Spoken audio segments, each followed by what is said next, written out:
একটা ফার্সি শেয়ার খুব আগে পড়েছিলাম, দীর্ঘ 12-13 বছর আগে পড়েছিলাম। এখন আলহামদুলিল্লাহ মুখস্থ আছে শেয়ারটা। শেখ সাদী রহমতুল্লাহ আলাইহ শেয়ার।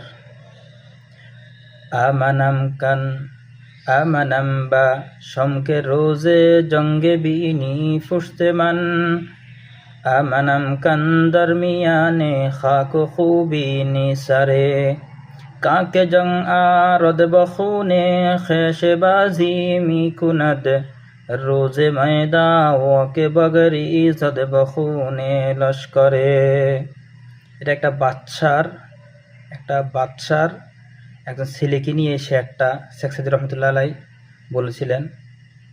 বহুত আগে পড়েছিলাম, এখন আলহামদুলিল্লাহ শেয়ারটা মনে আছে। মনে থাকার একটা কারণও আছে। কারণটা হচ্ছে শেয়ারের জন্য মাইর খেয়েছি, এই কারণে শেয়ারটা এখনো মনে আছে আলহামদুলিল্লাহ।